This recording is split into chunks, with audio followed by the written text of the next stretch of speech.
Sorry, Genesis. There's no way I can pay for the damages. I'm only a housewife. I never have any money. I don't have any savings and I don't even work part-time. And my husband is away overseas on business. I can't ask him anyway. He doesn't know about the accident and I don't want him to find out.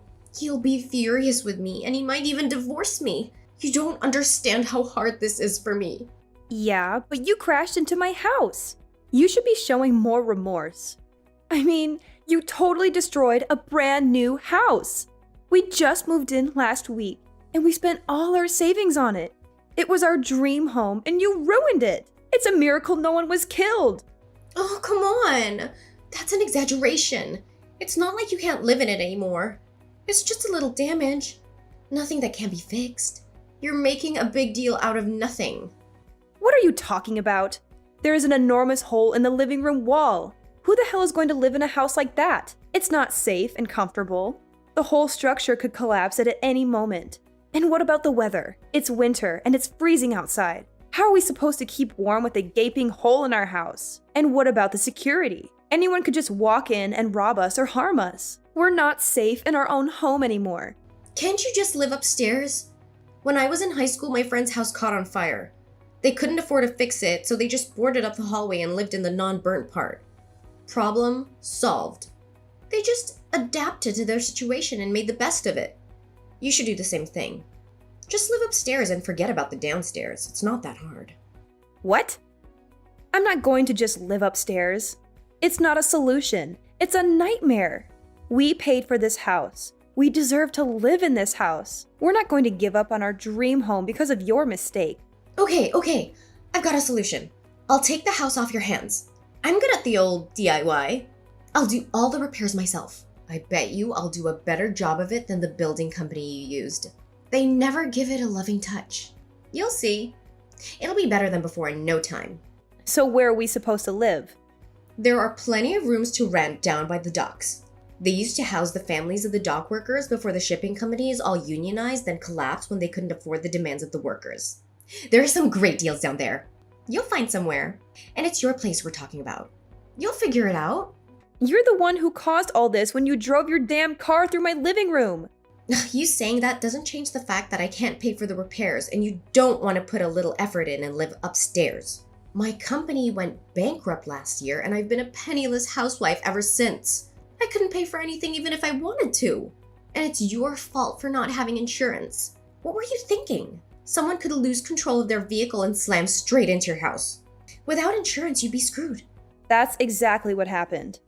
Ugh, exactly right. What were you thinking not having insurance?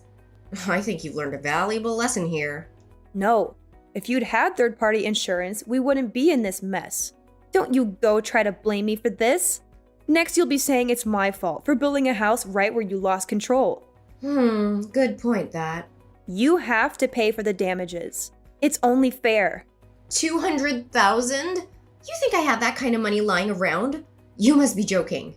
That nice policeman told you as much, right? You can't force someone out of bankruptcy. As I told you, I'm a housewife. There's no way I can pay $200,000. I feel sorry for you, but you're just gonna have to give up. You've had bad luck. It sometimes happens. Can't you get your husband to lend you the money? Or your parents? You can't just leave us with a gaping hole in the front of our house. The cold and the safety issues go without saying, but it also looks horrendous. Surely you can find a way to make this right. Well, my husband does have money, but he's the stingiest person in the world. He steals toilet paper from the bus station. He's a total tightwad. And things are tight back at my parents' house. My father was forced to take early retirement at 55 and just drank away most of the payout he got. I can't ask them for help. They'll disown me. Can you not make this about you? You wrecked my house and need to make it right. Don't go giving me a sob story about your family. It really doesn't concern me. I just need to fix my house. I told you I don't have any money and yet you're still harassing me and telling me to find a way. That sounds like a threat to me. How is that a threat? Find a way to suddenly give you $200,000? You sound like the mafia. Am I gonna wake up with a horse head in my bed? A concrete ball gown, perhaps? A concrete ball gown? Look, Genesis, I didn't crash my car into your house because I wanted to, you know? It wasn't part of a master plan. Step 1, Take out front wall. Step 2, not pay for it. Your kids suddenly ran out into the road and I swerved to miss them. That's why I crashed into your house. Count yourself lucky. Would you rather have a smashed front room or a smashed dead kid? Why haven't you said anything about this until now? Were you just waiting to see how far your other excuses would stretch? If I did that, then your boy would be made out to be the villain. I wanted to save him all that. He had a bad enough experience by nearly being hit by that car. Your car. Yes, my car. Poor boy was scared out of his wits. I kept quiet about it, but you started threatening me and left me no choice. What a load of rubbish. See? With that kind of denial and refusal to hear the truth, I didn't stand a chance. I'm automatically guilty. Is that it? Do you have any proof that what I'm saying isn't what happened? Security camera footage, maybe? No, we don't, and I haven't asked the neighbors. Well, you just moved in. You wouldn't have had time to set up the cameras yet. So without a shred of evidence to disprove my account of events, you make demands of huge amounts of compensation money? That's a bit presumptuous, don't you think? Rude, even. What kind of woman are you? Ugh, look, I feel bad about smashing into your house. Who wouldn't? But like I already told you, I'm gonna declare personal bankruptcy. I don't have a penny to my name. Are you getting off on this? Having a little power trip? Does it make you feel big? Demanding huge amounts of money from someone you know doesn't have a cent to her name? No amount of verbal diarrhea is going to get you out of this. I'll get my money one way or the other. Did you have to say that? Come on, I'm under enough stress as it is. I don't have a car. Can you imagine how inconvenient that is?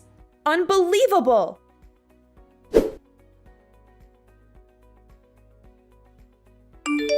Hi, I'm just following up on what I've overheard. Did my wife crash her car into your house? I can't believe she would do something like that. She's always been a careful driver. What happened exactly? Yes, she did. And she also said she declared personal bankruptcy recently, and there was no way she could pay for the repairs. I've just had that exact conversation with her. She claims that she has no money, and that asking you or her parents for even a loan is out of the question. She said she doesn't want to bother you with her problems, and that you have enough to deal with. So, we have a massive hole where the living room wall used to be, and no means of repairing it before winter comes. We're stuck in this situation because of her recklessness and irresponsibility. I'm so sorry for what happened. I had no idea she was in such a bad financial situation. She never told me anything about it. She always seemed happy and content with our life. I don't understand why she would lie to me and hide things from me. And I don't understand why she would crash into your house and cause so much damage and trouble for you and your family. I'm really ashamed of her behavior. I'm relieved to see you're taking this seriously. I was expecting the same brush off I got from your wife. She didn't seem to care at all about the consequences of her actions. She didn't apologize, offer any help, or show any remorse. She just tried to make excuses and blame me for the accident. Perhaps we can solve this problem with level-headedness. If this is all true, then I have no sympathy for my wife. It certainly is true. She drove her car right into our house. You can come and have a look if you need confirmation. Shall I send you some photos? She's claiming that my son ran out onto the road suddenly, and she was swerving to avoid him. But I don't believe her story for a second. Why? Do you doubt her story? Because when she crashed into our house, I called the police, of course. Nobody was hurt, thank God. So they interviewed her and us. There was never any mention of my child in her statement. Surely then was the time to say it? She only mentioned it much later when I started trying to get some money out of her. I think she panicked and thought of it to try to absolve herself of blame. I see. Well, yeah. If she only thought to mention it after giving her statement to the police, then it does lack credibility. Well, don't you worry. I'll make sure you get the $200,000. I have to warn you, that's only a rough estimate. The actual cost could be a lot more. Right. When you have an official quote, please send it to me. I'll pay it in full. But the matter of your child needs to be looked into. If there is a chance that what my wife is saying is the truth, then we need to take that into consideration too. Oh, yes. I guess you'll want to make sure of the actual events. Of course. I still can't believe she'd do such a thing. It hasn't sunk in yet. She's pretty volatile at the best of times, but I owe it to her to see if she's actually telling the truth.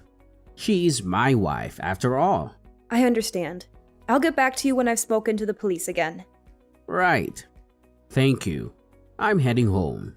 I should be back stateside the day after tomorrow if I can get a flight at such short notice. Let's continue this then. Can you just leave work like that? This takes priority. Yes, of course. I really appreciate it. Have a safe flight.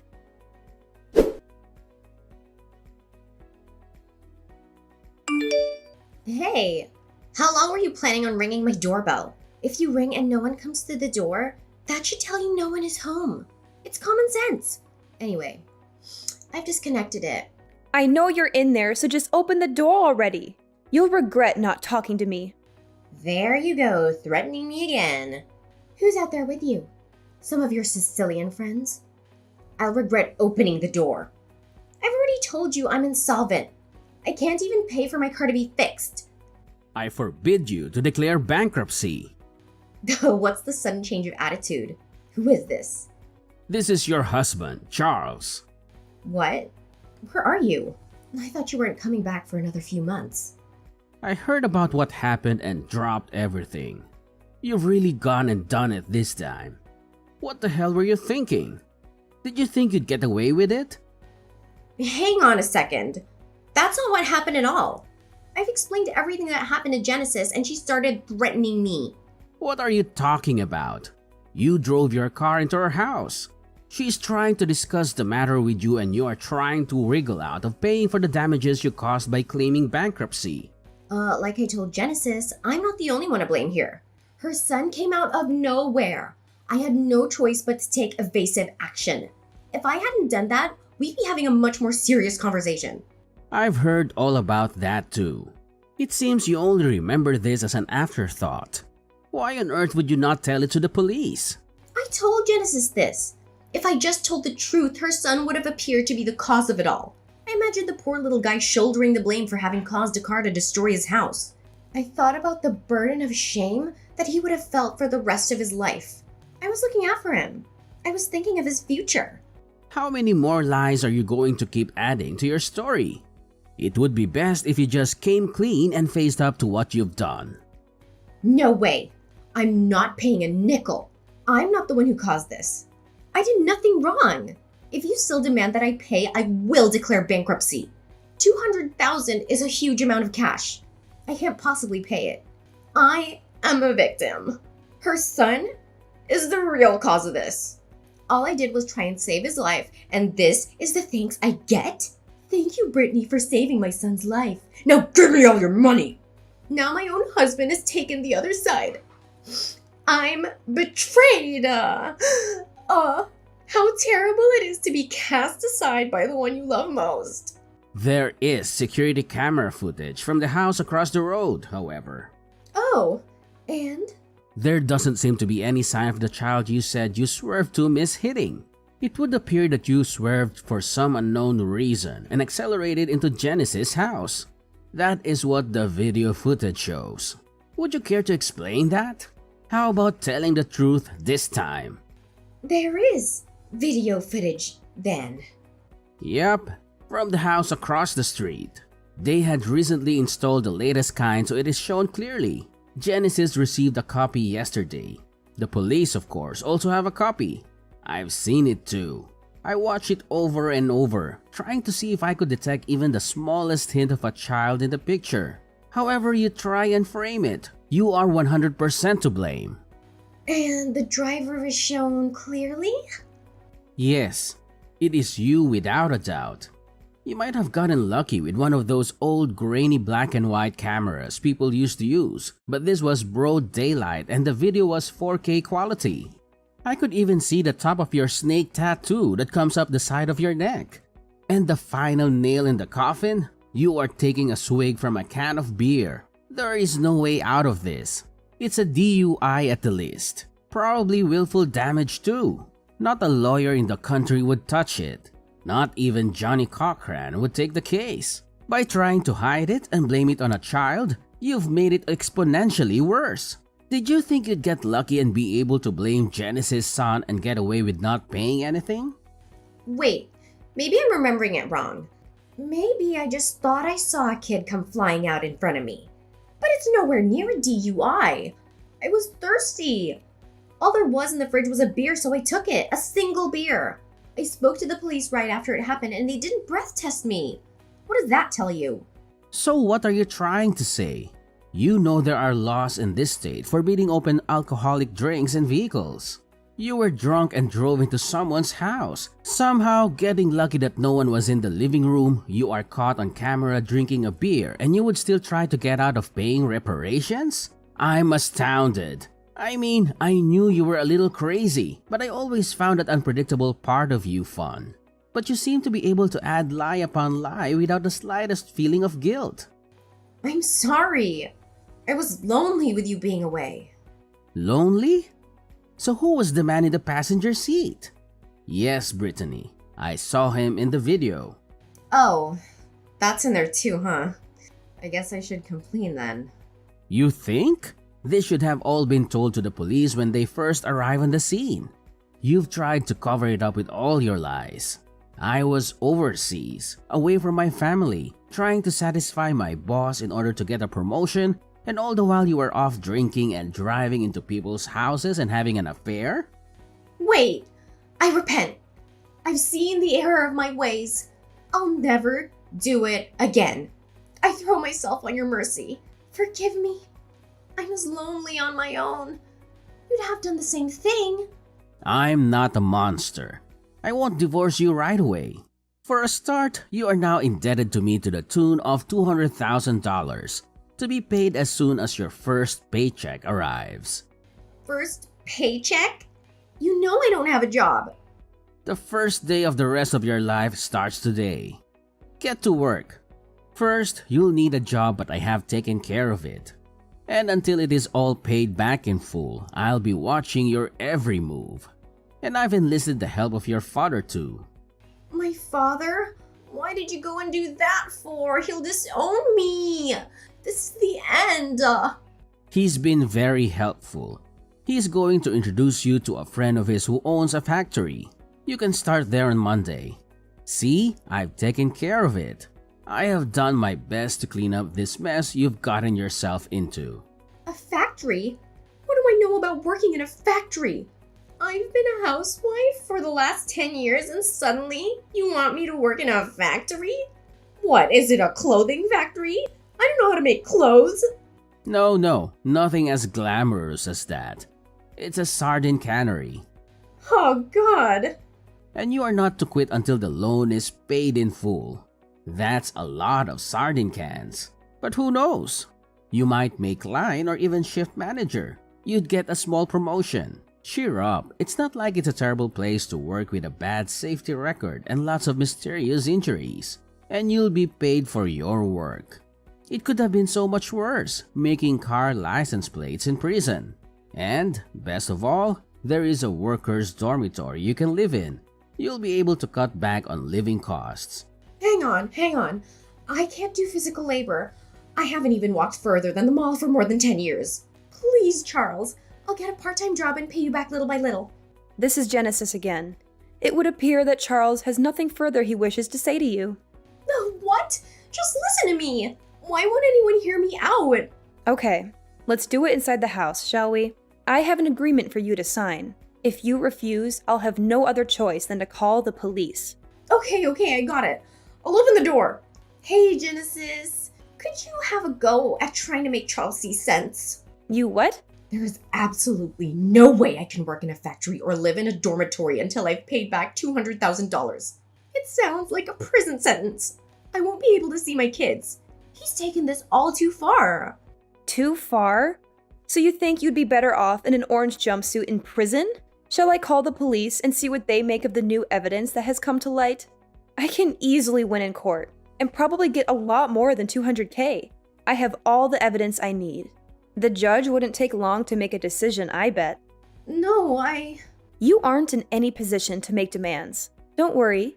You should be able to pay off the debt in about 15 years, give or take a year or two. And maybe time off for good behavior? What? Just kidding. But I hope you enjoy the fish factory. You will probably have all the sardines you can eat. Very healthy sardines. 15 years of canning fish. I feel sick. Hey, you never know. You will probably be able to put your other skills to work in the factory too. You know, when the machines break or the dormitory needs a bookshelf. You did say you were good at DIY, right?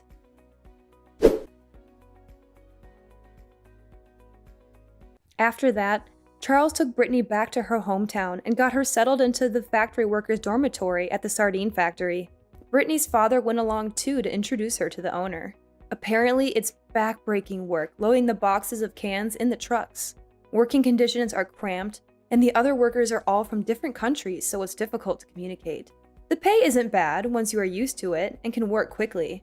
But for someone like Brittany who has never done a day of physical labor in her life, it is particularly grueling. She has to wake up early, work long hours, and endure the smell of fish all day. She has no friends, no hobbies, no fun. She has nothing but regret and remorse for what she did. I think she'll get used to it, even if it takes a few more months. She has, however, finally taken responsibility for what she did. She is focused now on paying back the money as quickly as she can. And the best outcome of all? Charles gave us the money we needed, and our house now has its living room wall again. And just in case, I've insured the house against further incidents like this. I've also invested in a tough fence, capable of at least slowing down any out-of-control car. It was a horrible experience, dealing with a selfish liar, but I've learned a lot from it, and everything is pretty much back to normal. For me and my family, I mean, not Brittany. But she has all the time in the world to think about it. Well, 15 years, give or take. She has to live with the consequences of her actions, while we can move on with our lives.